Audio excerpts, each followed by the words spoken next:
Greetings. This is Amy Wentley with Chai Knuckles Knitting, and this is episode 2018-11, the Sammal Cardigan, Understanding Sand Stitch.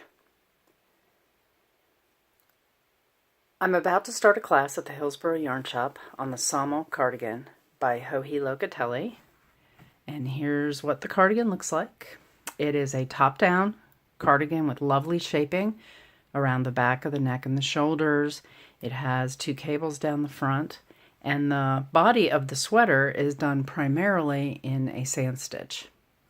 And that's what I'm going to talk about today, because you need to start out the sweater by doing a gauge swatch using the sand stitch. We need to make sure we understand that.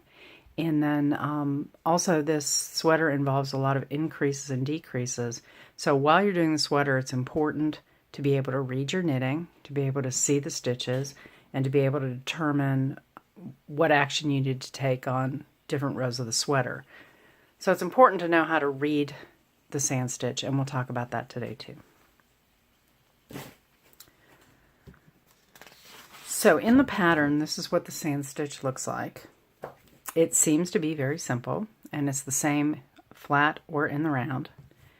On the first row, you knit all stitches, and then in the second row, you alternate knitting and purling stitches. In the third row, you knit all stitches, and in the fourth row, you alternate purling and knitting the stitches to the end. So this is what it looks like.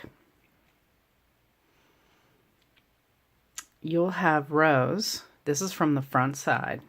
So you'll see that you have rows that alternate knits and purls. So knit, purl, knit, purl, knit, purl, knit, purl, knit, purl. However, those rows alternate with rows that are all knit stitches. So knit, knit, knit, knit, knit. And then on the following row, you're actually going to alternate the purls and knits so that you have this sort of triangular pattern going on. So here's a purl here, then a knit row, and then an alternating purl stitch, a knit row, and an alternating purl stitch, a knit row, and an alternating purl stitch. Also, if you look at it from the front, one thing you will see too is that you will have a 4-row repeat. So from looking at the front, you will have a purl stitch, then 3 knit stitches, then a purl stitch, and 3 knit stitches, and a purl stitch. And then on alternating columns, it'll be just off a little bit, where you'll have 3 knit stitches, a purl stitch, 3 knit stitches, a purl stitch, like that. So if we look at, I have sort of a graphic picture here for you. If you're looking at the stitches from the right side, you're going to see mostly knit stitches. So mostly those pretty flat stockinette stitches. But what you're going to see is that you're going to have purl stitches alternating across every other row here.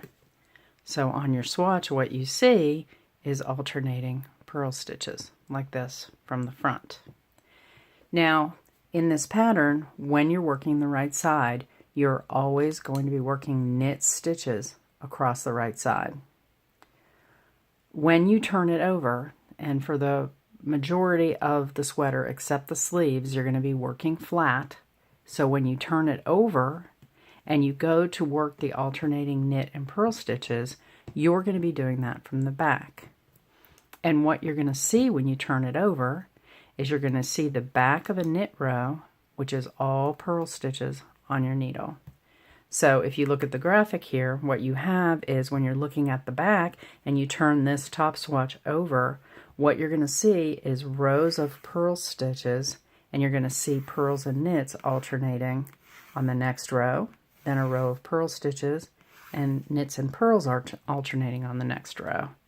So if you look at this swatch, you see purl stitches all the way across, and then in this next row, you'll see purl, knit, purl, knit, purl, knit. So what's going to happen when you're knitting this sweater is when you get to the back, you're going to have to decide whether you need to start working with a purl stitch or a knit stitch. Now, if you follow the pattern in the book, you'll probably be, or in the pattern, the written pattern, you can follow and you will know that a knit stitch is next or a purl stitch is next. But one thing that complicates things is that you're doing some increases and decreases while you're working this sweater. So it's often easier to just see when you get to the back, what is the next stitch that I need to do. So how we figure that out is, if you look at the back, and I'm about ready to start knitting the next row here, you have these purl bumps all across your needle because you just finished doing a knit all row and you turned it over. So you've got all these purls here now. So you need to decide where you're going to start. Now, what you have to do is go away from the right edge a little bit, go into the body of your knitting and see what's going on. So I'm going to look right here. And if I look down a column, I'm going to follow this column of stitches here all the way down, okay? And I'm going to have a purl stitch on my needle. This stitch under my purl stitch is a knit stitch. And then I have a purl, purl, purl, knit, purl, purl, purl, knit, and that's that column. The column next to it, I have a purl, purl, purl, and a knit, purl, purl, purl, and a knit. So when I'm looking at the back, I'm looking at stacks of purl stitches broken by a knit stitch. So if I look at this column in particular, I have purl, purl, purl, knit, purl. And I know there's this pattern that's purl, purl, purl, knit, purl, purl, purl, knit. I have here purl, purl, purl, knit, purl. So my next stitch here is going to be a purl. To continue, purl, purl, purl, knit. So purl, this one will be a purl. So this means the next stitch over to the right will be a knit. This one will be a purl. This one will be a knit. And this tells me I need to start out with a purl stitch. So that's how you figure it out by looking at it. One other thing you can do is, since it's easier to read it from the front, what I will do is, I just determined that this should be a purl stitch. So I'm going to go ahead and I'm going to knit about, let's say, 8 stitches. And then what I'm going to do is I'm going to turn it over and I'm going to see, do I have the right thing going on? So let's say purl knit, purl knit, purl knit. Let's do 8 stitches. And then I'm going to turn it over and I'm going to see if I'm on the right track, just to double check. So I turn it over and I look at my stitches here that I just worked. And what I have here is a column of knits with a purl. There's a purl, knit, knit, column of knits with a purl. So, and I see, as I told you before, that your purl knits are going to alternate in like a little triangle, and that is happening here. And so I'm doing fine. And I can turn over and I can continue the purl knit pattern across the back. And that will keep me honest. Where if you start to see long strips, I'll make a mistake here for you on purpose, okay? These last few stitches I'm going to do wrong, and we'll show you how that will look if it's incorrect. So here you go. I'm going to turn this over again. So I got off on the pattern. And so what you see that happens here on this side is, here I have a line of knit stitches broken by a purl. So this is a line of knit stitches broken by a purl. And this is a purl. They're alternating here. Well, all of a sudden I have 2 purls together here. That's not right.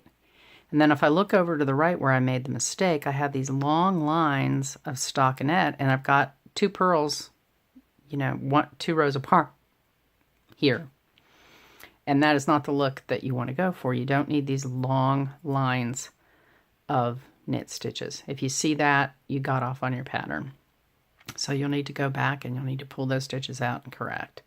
So it's good to check along the way while you're going through a row. Make sure, turn it over, make sure it's right. When you finish a row, turn over and make sure it's right before you go on to the next row. And so that is how to read and how to do the sand stitch. So just my caution to keep your eye on what you're doing, read your knitting, and you'll be fine. So the next video is going to show you how to measure your gauge swatch once it's complete and how to calculate your gauge. So please join me for that, and thank you for being here today. Bye-bye.